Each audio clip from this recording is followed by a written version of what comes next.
Hi everyone, welcome to Brush Up, presented by Oral Health Group, the dental podcast where we speak with industry experts to discuss a variety of topics such as technology, finance, and practice management.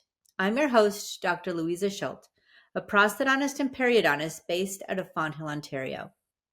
In honor of October being Cybersecurity Awareness Month, we are joined today by Genge, who's a certified healthcare privacy and cybersecurity professional. Anne is the founder of Mila Training Company, Canada's first ever online privacy and cybersecurity training platform for dental professionals. With over 2 decades of experience, Anne has become a leading expert and trainer in this field. Welcome, Anne. Thank you for joining us today. Well, it's so great to be here. I would love to start out our conversation just hearing a little bit more about your background and how it is you got involved in cybersecurity specifically for dentists and the dental industry. Well, thank you. I've spent my entire career in the dental industry. I started working in a practice a long time ago. This is actually my 30th year in working in dentistry. So I really don't know any other industry. So I worked in a clinic for a very short period of time, and then I decided that I really wanted to go into sales. So I was involved in pain management products, bone grafting, implants, and my brother had a tech company, and I joined him early on in around the year, I guess 1999 to 2000, to help him sort of bring his IT company into the dental industry. He was from finance. And then by the mid 2000s, 2010, we realized that there was so much digitization, so much transformation, move towards putting everything digital. We both kind of looked at each other one day and said, wow, we're going to have to do a lot to protect this data. And smaller businesses, especially healthcare practices with all that sensitive information, they're going to need a lot of help. And so we went on a mission to develop software tools that would protect systems. But my true heart has always been in education, teaching. And so that's to how I got to where I am now. And yeah, it's a lot of years later, but I love it. And obviously it's an area where we have a lot of room to improve. And as technology grows, lots to learn. And I think what you're mentioning, that now we know that cybersecurity and our patients' data is so important and needs to be cared for. It's funny that 10 years ago, 15 years ago, we really weren't understanding the implications that this would one day have. As a dentist, we are not necessarily tech savvy. Some may be very tech savvy, but a lot of us are so focused on our patients and health that this isn't an area we are extremely knowledgeable. So it's wonderful to have someone like you and the team you're involved with supporting us for those aspects. What do you see as the most common cybersecurity threat for our dental practices today? Well, I think most people are always hearing in the media about something called ransomware, which is, that nasty thing that locks up your data and then demands a ransom be paid. Or as we've seen more recently, what are called these double extortion attacks. So essentially the cyber criminals get in and steal the data, and then they ask the organization to pay, or in some circumstances, as we've seen in a couple of healthcare scenarios in the past year or so, they will even try to extort patients directly. And so that's the overarching biggest threat that you have. But under that, the way that it happens is mostly through email phishing. And so I think our people, anyone who's working with email in the practice, which is usually just about everybody, the naivety of people and silly mistakes or disinterest in understanding the true sensitivity of the type of data they're managing. So it's kind of all those things, but at the top of the pyramid there really is ransomware, and I think that's the thing that will attract most people to watch this podcast in the first place, because it's just so prominent everywhere now. So what you do is quite different than what our general IT service provider does for us. Should we be the ones reaching out to you directly? Should us and our IT service provider be chatting with you? What is different that you do for us? Right. Well, my main role every day is to educate and create awareness and help people build cyber risk management plans. I work both together with IT companies and directly a lot with practice managers or those who are taking on the role of privacy officer. But I'm heavily involved with training all team members with the sort of basic cybersecurity skills. But there is a differentiation between um, sort of day-to-day IT and cybersecurity professionals. You're familiar with this hierarchy in dentistry already, for example. You're a specialist, right? So you had to go to school for an extra huge number of years to become an expert in what you're doing. Much the same with cybersecurity. The top cybersecurity certifications uh, take an extra or take at least 5 years to obtain. And these folks must keep up with CE credits and so on. Much the same as dentists would as well. So I think what you have is like hygiene and dental dentistry, general dentistry is day-to-day IT, and then your cybersecurity pros are more like your specialists. And every dental office really pretty much needs a relationship with both now, because although the tools for cybersecurity are available to most IT providers, the experience is not necessarily there. And that's the differentiator, and that's the important factor right there is these professionals really understand the scope of the types of threats. They're able to go in and do an assessment and determine what the treatment plan is, right? For putting a protective set of systems in place for your practice. So they work together hand in hand. You won't see these cyber folks every day, but you'll know that they're there because typically there's a good deal of reporting that will go along with the types of services that they provide, just ensuring you day to day that those systems are being protected and monitored professionally. So you've mentioned a few things that I find very interesting. First of all, having a plan that includes prevention, systems that you're mentioning, and also a plan that includes what to do if it does happen. In this sense, what type of training should our practice or practice team members be seeking to be able to handle data safely, not fall for these phishing emails that you mentioned sometimes happen? Is this like training that you and your team would be able to provide? Yes, well, I provide this type of training in a number of ways. You may see me on some of the courses that you would take through some of your associations, or you might see me at a conference. Typically, the way that people are engaging with me, for the most part, across the country, is through my online training program, which is a basic cybersecurity awareness training, which is really about 35 minutes. Provides a certificate for proof of compliance, insurance, and so on. And what's heavily baked into that is just exactly what you need to know, and uses case studies, real life dental related case studies, to have people really have an easy way to understand what that looks like in a life of their job working with this type of information. And above that, then again, there's things that an office manager might need to know, right, to make sure that these things are being implemented and followed up on. That person might be involved with creating your policies and procedures, overseeing IT, this type of thing. Or sometimes it's one of the dentists themselves. So there's a little bit higher level of training for those folks. And again, I do those online or can be one-on-one.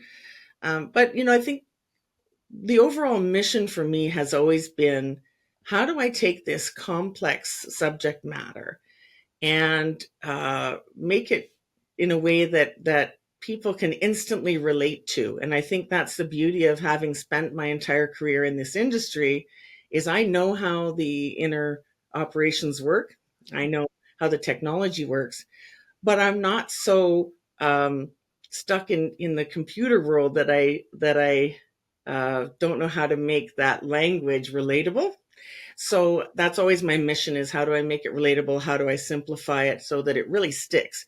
Because let's face it, there's a lot of bad training out there, and that doesn't help anybody. We need to arm people with skills that can really, they can learn something and then put it into effect right away. And, we're all patients somewhere. So we should all be invested in this type of learning, not to mention that we're all using technology ourselves. Uh, so that's the overarching theme. And it's always being on a mission to make dentistry safer online, to make the world safer online. It sounds like you have several levels of training available, one for the dentists or office managers, and one for the people who are opening emails, contacting patients, filtering through the information as it comes into the office. Mm-hmm. Really great. Have you seen any examples of where these efforts have already paid off? An example of where proper cybersecurity training has prevented an incident in the office?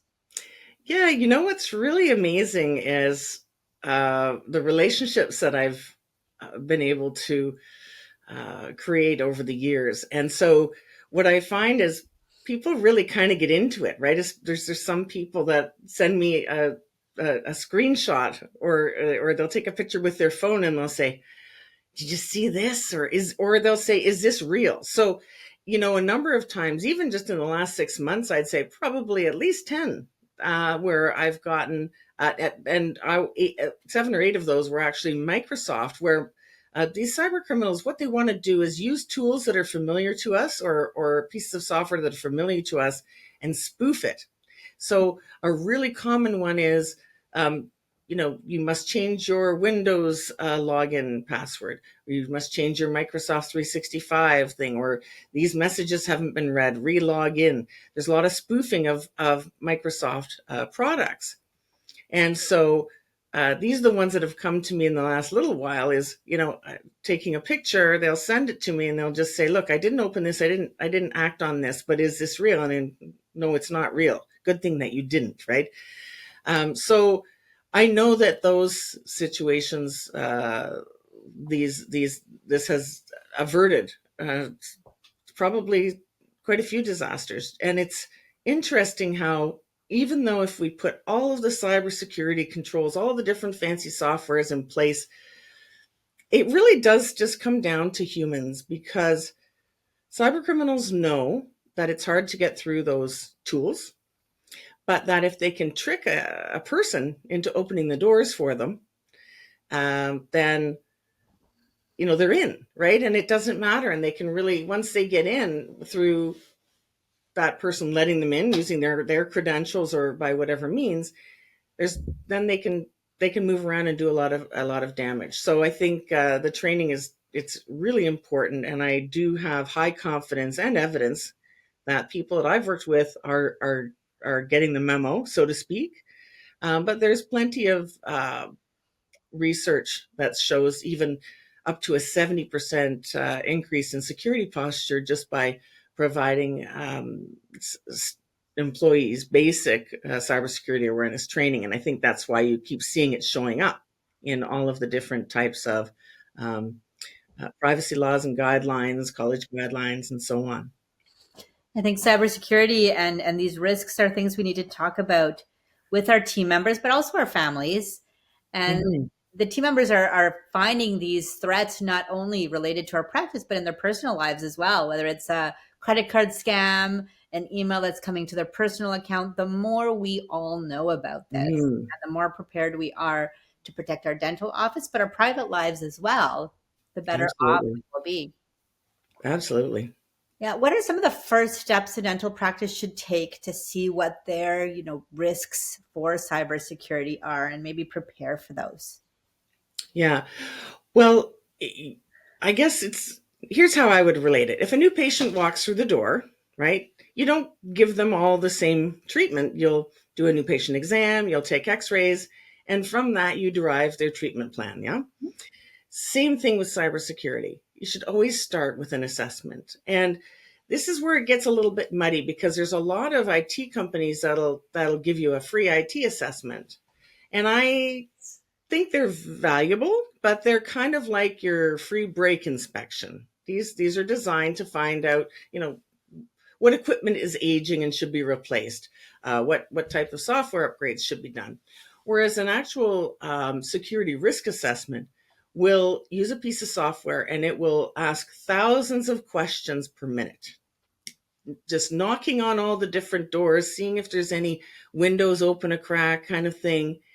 And it will give out a report that shows all of the gaps, the blind spots, the vulnerabilities, and create your treatment plan of where to start and how to start closing those things up and making your practice more secure. And obviously, by extension, more compliant, and easier to get cyber insurance as another example. Okay. But I think, doing that and really investing in the like the training, for example, is something you can do immediately. Yeah, that's like you could do it today and tomorrow you're going to be that much safer. But there's a lot of other nooks and crannies that you need to find that go beyond the human aspect. And that's where a professional cybersecurity risk assessment would come in. So you're going to get all of that data. It's going to be aggregated together. And then a professional person will sit with the dentist or practice owner and sometimes the manager as well and say, okay, this is where we're going to start. Okay, it's like this tooth has, 4 surface cavity. This one needs an implant. These teeth could be a little bit whiter, but let's do that after we do these big things. Yeah. So that's kind of what that is. That's what that's like. You mentioned insurance, and it's so important to have that for our professional life, our practice. We have it for our home, we have it for our car. Having it for any situations that involve cybersecurity, important as well. But prevention sounds like is the number one thing as well to be preparing for, doing the training, getting everybody on board. What would be the most common aspects that are missed when just the IT people are looking at this, or not even the IT people are looking at this? Unless an expert in cybersecurity is involved, I'm sure there are lots of things that hide in those little nooks and crannies. What would be some of the most common mistakes? Yeah. I'm always surprised at how terrible people's backup systems are, to be honest. Okay. And that's a big problem because the last time you don't want to find out that you don't have a good backup system at the very time that you need it. So unfortunately, some of the cases that I see, I start a relationship with a dental office, or we do as an organization, because data's already been lost. So inadequate backup, misconfigured backup that's somehow got corrupt along the way. We say that you should test your backup, but it's a very costly process to go through if you're doing it manually. And then there's these things called security updates or system updates. And sometimes, or not sometimes, many times we find that those are really out of date. Even despite a dentist having paid for this type of service, they really need to be kept up to date almost daily, monitored and put in place. And the reason is that a lot of these updates are not there to give you sort of a new feature or a new emoji. They're there to patch up a hole in that software that cyber criminals are able to exploit. And so those security patches or updates, as they call them, those are very important. But I don't want to make it sound like everything is so complex. I just finished creating a ransomware course. Well, I've done a few of them, but in this latest one, I talk about how ransomware is actually quite preventable. But you just need to know where your holes are to make sure that they're closed up. So, caries is preventable with good cleanings and fluoride or whatever.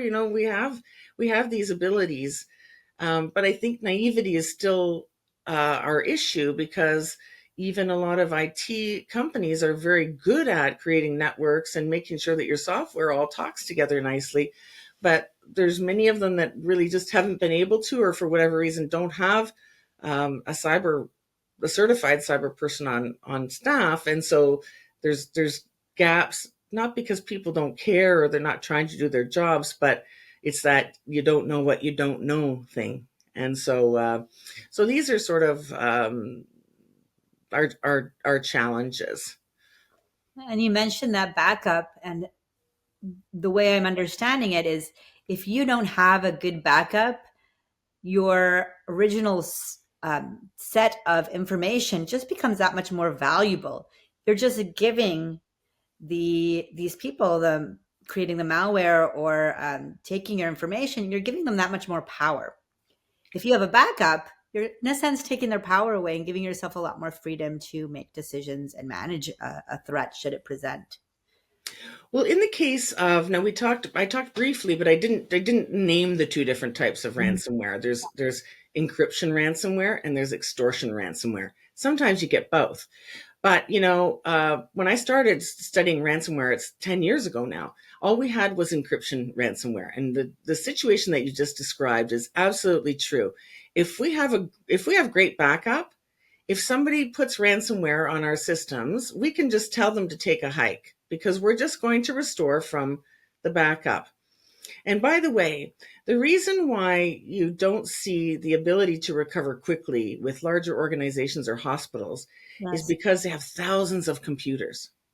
It is really quite easy to restore a typical dental office quickly.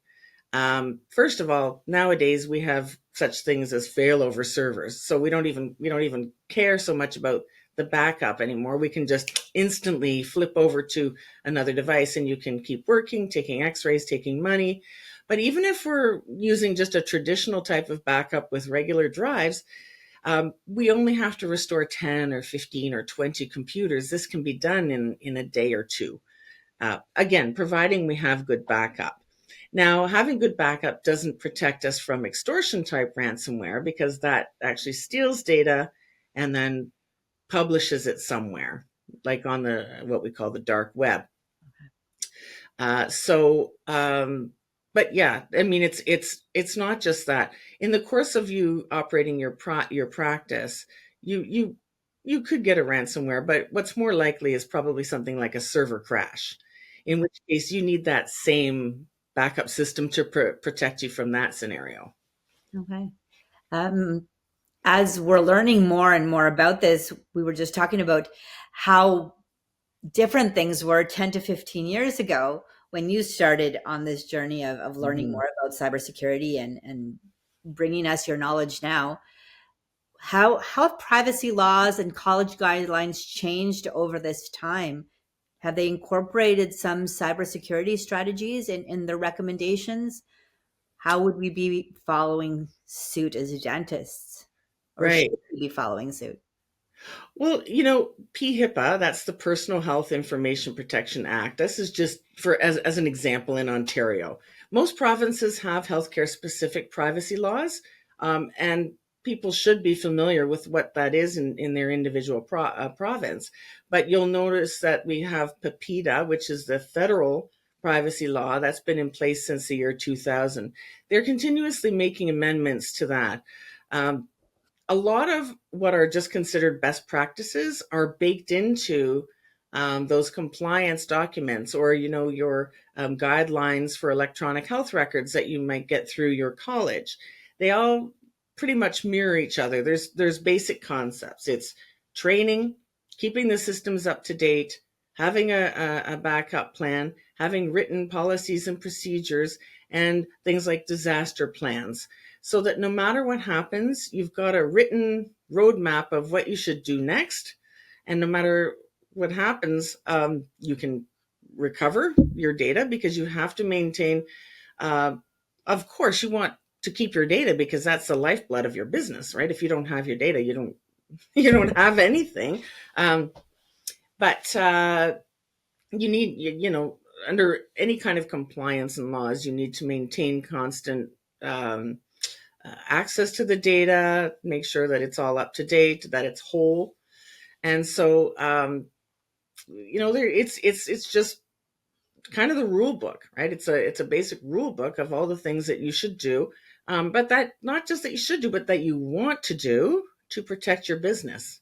Again, uh, losing data, that affects your operations. But what also affects your operations is having to report a breach to your patients. Um, Dentistry is a highly competitive segment of healthcare. A physician can roll into town and put up a sign and have a lineup of patients, but dentists, as you know, we have many communities where there's one on every corner. We're constantly battling and marketing for those, so we don't want to give patients a reason to lose trust and go somewhere else. So I think it's also very much about that. Thank you so much for your time, Anne. Thank you for enriching us and bringing us this information about cybersecurity, especially at this time, Cybersecurity Awareness Month in October. Mhm. Thank you to our listeners for joining us. Thank you for listening. Be sure to subscribe on Spotify and follow us on social media to be notified every time we post a new episode. Keep brushing up.